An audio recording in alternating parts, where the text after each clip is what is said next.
All right, the Detroit Lions are making some moves ahead of their game with the 49ers in just a day and a half. I mean, depending on when you're watching this, I guess. And this is good. We need to get some bodies in there. We need to figure a couple of things out. And as I'm watching NFL games right now, it's kind of nice to read that we're making some moves. So we're going to give you a name from the past.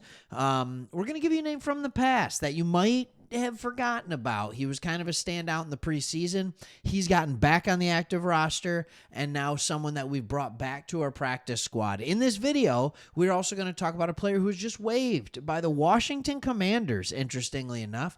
I wonder if he would be a good fit in Detroit. I don't know if it's too late to make it happen, but if we win in San Francisco, you got a full 2 weeks to get anybody acclimated because that's what you can do. So with all that time, because you got the final week of the regular season, then you'd have a bye week. All we got to do is win, and we need Minnesota to lose, all right? And we've talked about this a lot, but before I get into that, what'd you do for Christmas? What'd you do? Were you with families? Did you travel? What did you do? Let me know. Would love to know. We hosted family at our house Christmas Eve and then Christmas Day. Then the next day, went over to my parents. So we're able to see everybody, kind of get it all done. We got to play the role of host. Then we got to play the role of guest, and both have their own benefits and both have their own struggles, I guess, but it was a really good Christmas. So hope you had a wonderful and Merry Christmas, and now you get to have a Happy New Year as well. And hopefully we get a good New Year for the Lions, and hopefully before the New Year we have Lions who have clinched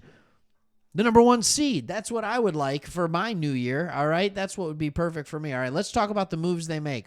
Cornerback Maurice Norris was signed to the active roster, adding depth behind Terry Arnold, Amik Robertson, and Emmanuel Mosley. Let's talk about this in a second. An undrafted free agent out of Fresno State. Remember him? Norris was among the early training camp standouts and has stuck on the team's practice squad. So he's stuck there on the team's practice squad throughout the year. You haven't heard anything about him.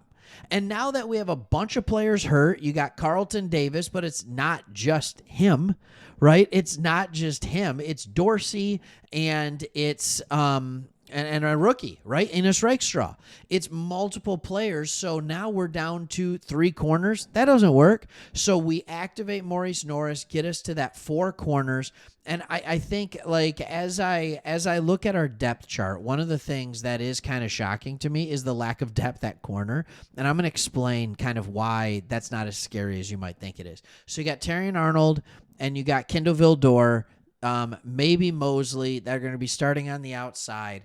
At nickel, you've got Amik Robertson. So you have 4 corners. The reason this isn't as scary as you might think, Ife Melifonwu can slide into either safety position, and Brian Branch can move to the nickel, and Amik Robertson can move outside. Like, you actually, I mean, your 5th corner right now is Brian Branch. But Norris might be a guy who you can bring in that might be able to play a little bit in the nickel, might be able to kind of battle out and do some of those things. So I wouldn't hate to see it. Let's see what he's got. Obviously, the team thinks he can do something. They didn't go out on the street and grab somebody off the street. They said, let's go to our own practice squad. They're the ones who have had the best look at him. He must have been doing enough to impress this team that he was at least worthwhile. All right. There is another thing, a couple of things, just like here's what it is. Quan Alexander's coming back as well. All right. Now he's back on the practice squad. All right. He played 2 games for us earlier. Here's what Dan Campbell said about him. We just knew, of course, we would love to have him on the roster, just knowing what he's about, Campbell said. If that's not the case, can we get him back here in some capacity? I still think we're going to need him. This is all said and done. When this is all said and done, we're going to need him. All right? So this is what he talked about, and then he actually likened what Quan Alexander offers to this defense to what Teddy Bridgewater brings to the table. All right, he said what he brings. He's no different to me than Teddy offensively. He loves ball. He eats it. He sleeps it. He's smart. He doesn't bat an eye. He doesn't complain. He just works, man. This is a guy that's got a lot of skins on the wall, played a lot of football, and he's got no problem lining up out there on scout defense and playing ball and competing. Quan Alexander is a great guy to have in practice. He's a great guy to have around these young linebackers that we have on this team. You're talking, and you just brought Anthony Pittman back. So for guys like Ezekiel Turner, for guys like Campbell, it's nice to have for every Turner and Campbell and Trevor Nowaski that you have. It's really nice to have an Anthony Pittman, a Ben Nyman, right? Or Ben Neiman. It's really nice to have a Quan Alexander. It's nice to have a little bit of all of those things that you can have some help with. So let's talk about a move that was just made that I thought was interesting. The Washington Commanders have released or waived, so he's on waivers, defensive tackle Phidarian Mathis. This was on Saturday, which is today as I'm recording this. He was a second-round pick in 2022, and the Commanders have also parted way with Forbes earlier. That doesn't matter. All right, what does matter is that this is a guy who has 25 tackles and a pass defended and a fumble recovery in 23 games for Washington. All right, I'm not saying he's a great player. All right, his run defense, even though he's a dude that sits there at 6'4", 312 pounds, all right, he's out of Alabama, I believe. All right, he's one of these guys that should be good in run defense. He's not. He's one of the worst interior defensive linemen in the game, period.